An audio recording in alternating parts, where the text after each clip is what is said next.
Praise the Lord. Welcome to Krupavartha సమయం. ఈ నూతన దిన శుభములు మనకందరికీ కలుగునుగాక. మరొక నూతన వారంలోనికి మనం ప్రవేశించాము. ఈ వారం అంతా కూడా దేవుడు మనకు తోడయండి మన పనులన్నిట్లో కూడా మనల్ని చక్కగా నడిపించునుగాక. ఈ దినం దేవుడు మనకిచ్చిన కృపావార్త ఆదికాండము 32వ అధ్యాయము 24వ వచనము. యాకోబు ఒక్కడు మిగిలిపోయెను, ఒక నరుడు తెల్లవారు వరకు అతనితో పెనుగులాడెను. దేవుడిచ్చిన ఈ కృపావార్తను బట్టి దేవునికి వందనములు. ఈ భాగం మనము బైబిల్ గ్రంథంలో చదివినట్లయితే చాలా మిస్టీరియస్గా ఉంటుంది. అర్థం కాదు, ఏంటా ఇది అని అనిపిస్తూ ఉంటుంది. ఎవరు ఒక నరుడు తెల్లవారు వరకు అతనితో పెనుగులాడాడు. మరి పెనుగులాడడం అనే దాన్ని చాలామంది ఏం చెప్తారంటే ఇది ఒక ప్రార్థనగా చెప్తారు. ఎందుకు ఒక ప్రార్థన? ఈ పెనుగులాడడం ఏంటి అంటే, యాకోబు ఎలాంటి వాడో మనకు తెలుసు కదా. గతంలో అతడు చేసినటువంటి పాపం ఏంటంటే, అతడు ఏశావు యొక్క జ్యేష్ఠత్వాన్ని దొంగిలించాడు. అంతేకాదు, దేవుడు ఇస్సాకు ద్వారా తనకు అంటే ఏశావుకు రావాల్సినటువంటి ఆశీర్వాదాలన్నింటినీ కూడా అతడే తీసుకున్నాడు, అది కూడా దొంగతనంగా. ఆ విధంగా చేసినందువల్ల అతడు అక్కడి నుంచి పారిపోవలసి వచ్చింది. తల్లిదండ్రులే అతన్ని పంపించేశారు. ఎందుకంటే ఏశావు చాలా కోపపడ్డాడు, చాలా హర్ట్ అయ్యాడు అతడు. ఎందుకంటే తన తమ్ముడు తనని ఇలా మోసం చేశాడు కాబట్టి మరి తనకు రావాల్సిన ఆశీర్వాదాలన్నీ కోల్పోయాను అన్న విషయంతో, అన్న విధానాన్ని బట్టి అతడు చాలా కోపంతో రగిలిపోతూ ఎలాగైనా సరే యాకోబును చంపాలని అనుకుంటూ ఉన్నాడు. కాబట్టి తల్లిదండ్రులు కూడా భయపడి అతడిని రిబ్కా యొక్క అన్న అయినటువంటి లాబాను దగ్గరికి పంపివేశారు. అయితే అక్కడ జరిగినటువంటి విషయం మనం చూసినట్లయితే ఎంతగా అతడు తన అన్నని మోసం చేసి తాను మోసకరంగా ఏ విధంగా అతని ఆశీర్వాదాలన్నీ లాక్కున్నాడో అంతకు మించిన వేదన ఇక్కడ పడవలసి వచ్చింది. అతడు తన సొంత మామ చేత మోసగించబడి మరి ఒకరిని ప్రేమించాడు, కానీ మరొకరిని పెళ్లి చేసుకోవాల్సి వచ్చింది. ఆ తర్వాత ఆమె కొరకు 7 ఏళ్ళు, ఆ తర్వాత మరి ఇంకా 7 ఏళ్ళు, ఆ విధంగా ఎన్నో సంవత్సరాల పాటు అతడు తన మామకు పని చేయవలసి వచ్చింది.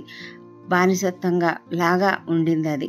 అయితే తనకంటూ ఒక దేవుని యొక్క ఆశీర్వాదం అయితే ఎల్లప్పుడూ ఉంది. అతడు వెళ్ళేటప్పుడే దేవుడు ఆశీర్వదించాడు. నీవు తిరిగి వస్తావు అని చెప్పాడు. అయితే నేను అలా తిరిగి వచ్చినట్లయితే తప్పకుండా నీకు బలిపీఠం కడతానని అతడు కూడా ప్రామిస్ చేశాడు. అక్కడికి వెళ్ళాడు, అక్కడ పెళ్లి చేసుకున్నాడు, పెళ్ళిళ్ళు అయిపోయాయి, పిల్లలు పుట్టారు. చాలా ఒక విధమైనటువంటి ట్రబుల్సమ్ లైఫ్ అక్కడ తనకి ఉన్నది. అయితే చివరికి దేవుడు మళ్ళీ అతనికి ప్రత్యక్షమై నువ్వు వెళ్ళు, ఇంకా మీ తండ్రి దగ్గరికి వెళ్ళమని చెప్పాడు. వెళ్ళమని చెప్పినప్పుడు అతడు బయలుదేరినప్పుడు అతనికి చాలా భయం వేసింది. తన మామ నుండి దేవుడు ఎంతగానో కాపాడాడు, తనకు అధికమైనటువంటి ఆశీర్వాదాలు ఇచ్చి తనను అధికంగా ఆశీర్వదించి అనేకమైన పశు సంపద అతనికి ఉన్నది. తను మరి 2 భార్యలు, పిల్లలు, మరి ఉపపత్నులు అందరూ ఉన్నారు. అయితే వీరందరినీ కూడా తీసుకుని అతడు వెళ్తూ ఉన్నప్పుడు అతనిలో ఒక పోరాటం మొదలైంది, తనలో ఒక స్ట్రగుల్. ఎందుకంటే తను చేసినటువంటి పాపం అతనికి గుర్తొస్తూ ఉన్నది. తిరిగి తండ్రి ఇంటికి వెళ్తున్నప్పుడు తను ఏ విధంగా తన అన్నను మోసం చేశాడు, ఏ విధంగా జ్యేష్ఠత్వాన్ని దొంగిలించాడు, ఏ విధంగా తనకు రావాల్సిన అన్న అయిన ఏశావుకు రావాల్సిన ఆ ఆశీర్వాదాలన్నింటినీ ఎలాగ దొంగిలించాడు, ఇవన్నీ అతనికి గుర్తొస్తున్నప్పుడు భయం వేసింది. ఏశావును మనం కలుసుకోవడానికి ఎదుర్కోవడానికి వెళ్తున్నాం కదా, అక్కడ ఒకవేళ అతడు నన్ను చంపేస్తాడేమో, నా మీద కోపం అలాగే ఉందేమో అని ఒక విధమైన భయం ఉన్నది అతనికి. అందుకే తన భార్యలను మరి 2 గుంపులుగా చేసి ఒక గుంపు ముందుగా వెళ్ళడం, రెండో గుంపును వెనకాల పెట్టడం, కొద్ది గ్యాప్ ఉంచి. ఎందుకంటే ఒకవేళ ఏశావు కోపంతో ఆ మొదటి గుంపును గుంపు మీద దాడి చేసినట్లయితే మిగతా వాళ్ళు ఈ రెండో గుంపులో ఉన్న వాళ్ళందరూ తప్పించుకోవచ్చు కదా అన్న ఆలోచనతో అతడు ఆ విధంగా వాళ్ళని పంపివేశాడు. పంపివేసిన తర్వాత అతడు ఏం చేశాడంటే వాళ్ళనందరినీ, అంటే తన అన్నకు చాలా కానుక కూడా పంపించాడు. ముందుగా కానుకలను పెట్టాడు. ఎందుకంటే ఏశావు ఆ కానుకలను చూసి అతను మనసు మార్చుకుంటాడేమో అని. ఈ విధమైనటువంటి ఒక స్ట్రాటజీ వేసుకొని అతడు ఆ విధంగా వాళ్ళని ముందు పంపేసిన తర్వాత తాను ఒక్కడు మిగిలిపోయాడట. అందరినీ ఎప్పుకురేవు దాటించాడు. అయితే ఆ తర్వాత తను ఒంటరిగా మిగిలిపోయాడు. అప్పుడు అతనికి, అంటే ఆ సమయం ఎందుకు అతడు ఒంటరిగా మిగిలిపోయాడు అని మనం ఆలోచిస్తే మనకు అర్థమవుతుంది. ఏమంటే ఎవరమైనా, మనం కూడా అంతే, ఏదైనా ఒక భయంకరమైన సన్నివేశాన్ని మనం ఎదుర్కోబోతూ ఉన్నాము, ఒక భయంకర పరిస్థితిని ఎదుర్కోబోతున్నాము, ఒక పోరాటాన్ని ఎదుర్కోబోతున్నాము, ఒక విషయాన్ని గురించి చాలా స్ట్రాంగ్గా డిస్కస్ చేయాలనుకుంటున్నాము, ఎవరితోనైనా డిస్కస్ చేయాలనుకుంటున్నాము, కుటుంబంలో అయినా సరే, ఆఫీస్లో అయినా సరే, లేకపోతే ఎవరైనా అధికారులతో అయినా సరే, లేకపోతే సంఘంలో అయినా సరే, ఎక్కడైనా సరే మనం ఒకటి డిస్కస్ చేయాలి అని అనుకుంటున్నప్పుడు దాని గురించి, మంచి చెడులను గురించి ఆలోచిస్తూ మనం ఒంటరిగా అలా కూర్చుండిపోతాం కదా. అదే ఇతడు కూడా చేస్తున్నాడు. అతడు ఒంటరిగా మిగిలిపోయింది ఎందుకు అంటే తన జీవితాన్ని తాను నెమరు వేసుకొని, తన జీవితంలో తాను చేసినటువంటి ఆ పరిస్థితులన్నిటిని బట్టి తనను తాను ప్రక్షాళన చేసుకోవడానికి అలా మిగిలిపోయాడేమో. అంతకుముందే దేవునితో అతడు అంటున్నాడు, దేవునితో ప్రార్థన చేశాడు. ఏమని అంటే, నా తండ్రి అయిన అబ్రహాము దేవా, నా తండ్రి అయిన ఇస్సాకు దేవా, నీ దేశములకు నీ బంధువుల యొద్దకు తిరిగి వెళ్ళుము, నీకు మేలు చేసేదని నాతో చెప్పిన యెహోవా, నీవు నీ సేవకునికి చేసిన సమస్తమైన ఉపకారములకును సమస్త సత్యమునకును అపాత్రుడను. ఎట్లనగా నా చేతి కర్రతో మాత్రమే ఈ యోర్దాను దాటి తిని, ఇప్పుడు నేను 2 గుంపులైతిని. నా సహోదరుడైన ఏశావు చేతి నుండి దయచేసి నన్ను తప్పించుము. అతడు వచ్చి పిల్లలతో తల్లిని నన్ను చంపునేమో అని అతనికి భయపడుచున్నాను. నేను నీకు తోడై నిశ్చయంగా మేలు చేయుచు విస్తారమొకటి వలన లెక్కింపలేని సముద్రపు ఇసుక వలె నీ సంతానము విస్తరింపజేయదు అని సెలవిచ్చితివే అని దేవుని ప్రార్థిస్తున్నాడు. అంటే తన స్థితి తను ఎరిగాడు. అంటే నేను అబద్ధం చెప్పాను, నేను దేనికి కూడా పాత్రుడను కాను. అంటే తనకు దేవుడు అనుగ్రహించినటువంటి ఈ ఆస్తులు, ఇవన్నీ, ఈ జీవితము, వాటికి తాను పాత్రుడు కాదు. అయితే దేవుడు తనను ఆశీర్వదించాడు, తనకు ఈ విధమైనటువంటి జీవితం ఇచ్చాడు. తన చేతి కర్రతో వెళ్ళాడు. తనకి వేరే బట్టలు కూడా లేవు, ఒక చేతి కర్ర తప్పనిచ్చి ఇంకేమీ లేవు అతని దగ్గర. అలాంటి వాడిని ఎంతో గొప్పగా ఆశీర్వదించి ఒక మంచి స్థితిలో అతన్ని వెనక్కి తీసుకొని వస్తున్నాడు.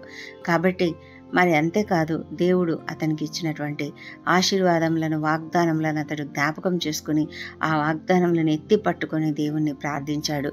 ఆ తర్వాత అతడు తాను ఒక్కడు మిగిలిపోయినప్పుడు కూడా అదే వేదన పడ్డాడేమో. ఒక నరుడు అతనితో పెనుగులాడెను, అంటే అది దేవుని సన్నిధిలో అతడు ప్రార్థన చేశాడు అని కొంతమంది చెబుతారు. మరి ఇది ఆత్మీయమైనటువంటి పోరాటం.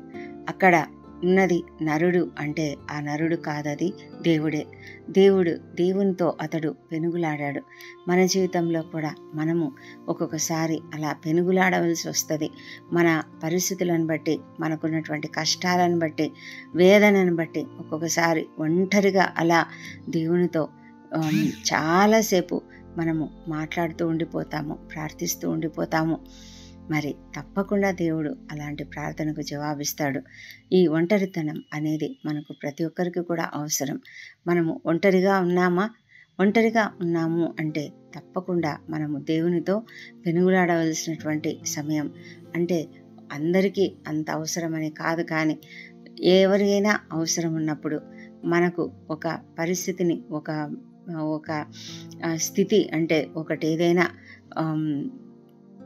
మన పరిస్థితులలో ఒక తుఫాను వంటి సమస్య లేకపోతే ఒక పర్వతం వంటి సమస్య మన ఎదుట ఉన్నప్పుడు దానిని గురించి ఆలోచించినప్పుడు దాని గురించి ఏదైనా డిస్కస్ చేయాలని మనము తలంచినప్పుడు వీటన్నిటి విషయం కూడా మనము మన జీవితాలలో మనల్ని మనము పరీక్షించుకోవడానికి మన తప్పులన్నిటిని కూడా ప్రక్షాళన చేసుకుంటూ దేవుని సన్నిధిలో మన పాపములను ఒప్పుకొని మనము దేవునికి మన హృదయాన్ని అర్పించి ఆయనతో మనము సంధి చేసుకున్నట్లు, అంటే మన పాపములన్నీ ఎప్పుడైతే ఒప్పుకుంటామో మనము సమాధాన పడతాం దేవునితో. ఆ విధమైన సమాధాన పడినప్పుడు మనకేమవుతుందంటే మన హృదయము తేలిక అవుతుంది. మనము దేవునితో సమాధాన స్థితి కలిగినప్పుడు మన జీవితం కూడా సమాధానంతో నిండిపోతుంది. మన హృదయంలో శాంతి నిండిపోతుంది. అప్పుడు మనము మన ఎదుట ఉన్న సమస్యను బట్టి భయపడము, మనకున్నటువంటి కష్టాన్ని బట్టి భయపడము, అనారోగ్యాన్ని బట్టి భయపడము. మరి యాకోబు కూడా అదే విధంగా తయారయ్యాడు. అతడు తెల్లవారి వరకు పెనుగులాడాడంట. అయితే దేవుడు అతన్ని వదిలిపెట్టడానికి చివరిగా నన్ను వదిలిపెట్టు, నేను వెళ్తానంటే నేను నిన్ను వదిలిపెట్టను, నువ్వు ఆశీర్వదిస్తే తప్ప నేను నిన్ను వదిలిపెట్టను అని చెప్పాడు. అంటే ఇక్కడ మనము యాకోబు యొక్క స్ట్రెంగ్త్ని కూడా మనం ఆలోచించాలి. అతడు కంటిన్యూస్గా రాత్రంతా దేవునితో పెనుగులాడాడు. అంటే అతడు తన యొక్క బలమునంతా అక్కడ ఉపయోగించాడు.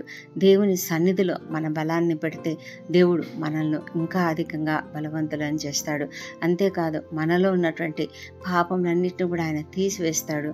అందుకే యాకోబు పేరు మారిపోయింది. ఇక ఆ పేరు ఇశ్రాయేలుగా మారింది. అతని ఆ తప్పుడు అంటే యాకోబు అంటే మోసగాడు అని అర్థం కనుక ఆ యాకోబు అన్న పేరు దేవుడు తీసివేశాడు. అతని మనసు కూడా మారిపోయింది. అతడు ఒక నూతనమైనటువంటి మనసు కలిగిన వ్యక్తి అయ్యాడు. అంటే ఏశావును ఎదుర్కోవడానికి అతడు సిద్ధపడ్డాడు. ఏ విధంగా అయినా సరే, అంటే తను సిద్ధపడి, అంటే తనను తాను హంబుల్ చేసుకున్నాడు, తనను తాను తక్కువగా చేసుకున్నాడు, తనను తాను తగ్గించుకొని దేవుని సన్నిధిలో నేను నిలబడతా, ఏశావు సన్నిధిలో నేను నిలబడతాను అని అన్న ధైర్యాన్ని దేవుడు అతనికి కలిగించాడు. అంతేకాకుండా అతని పేరు మార్చాడు. అంతేకాకుండా అతన్ని బలహీనుని చేశాడు. అంటే ఇక ముందు ఇలాంటి తన యొక్క పనులు, అంటే ఎలాగా తను చేస్తూ వచ్చాడో ఆ మోసపూరితమైనటువంటి పనులు చేయకుండా అతన్ని బలహీనుణ్ణి కూడా చేశాడు. అతడు కుంటుతూ నడవలసి వచ్చింది. ఆ విధంగా దేవుడు అతన్ని సిద్ధపరిచాడు.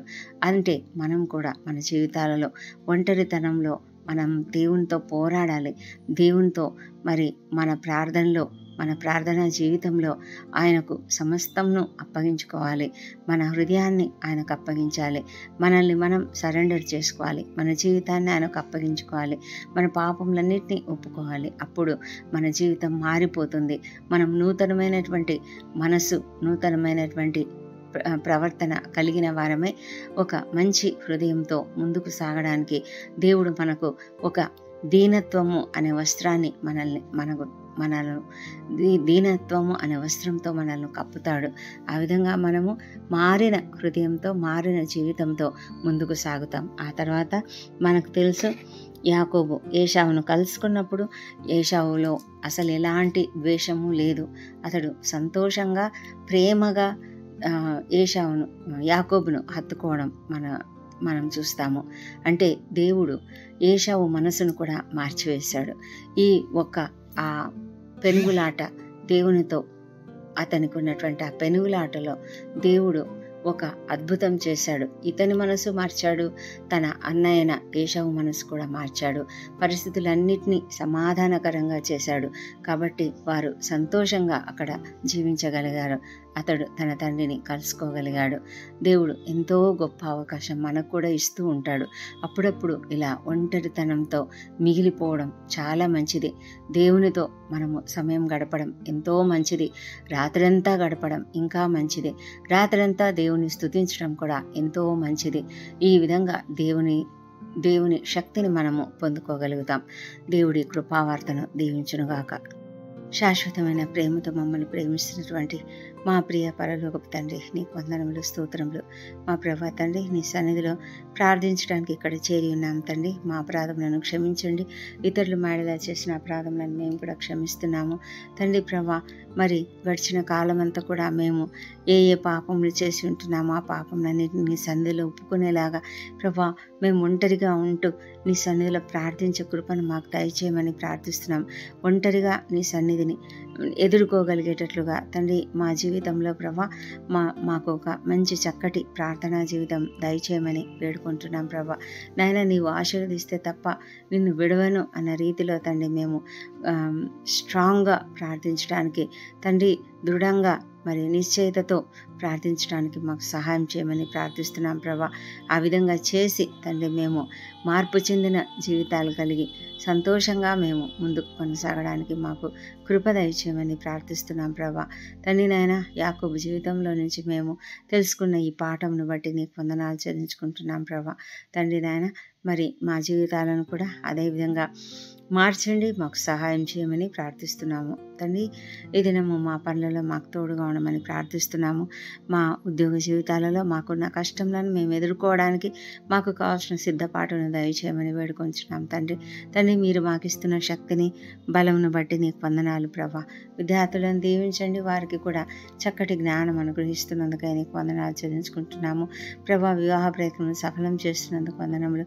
నిరుద్యోగులను దీవించండి ప్రభా. వారికి ఉన్నటువంటి కష్టమును, మరి వారికి ఉన్నటువంటి అప్పుల బాధను, ఆర్థిక ఇబ్బందులను చూస్తున్నారు ప్రభా. దయ ఉంచి వారికి సహాయం చేసి వారికి మంచి ఉద్యోగాలు దయచేయమని ప్రార్థిస్తున్నాము.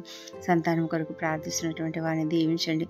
వారికి తండ్రి నీ యొక్క పునరుత్థాన శక్తిని వారిలో ప్రవేశపెట్టండి ప్రభా. వారికి చక్కటి సంతానం అనుగ్రహించమని, మీరు వారిని దర్శించమని ప్రార్థిస్తున్నాం ప్రభా.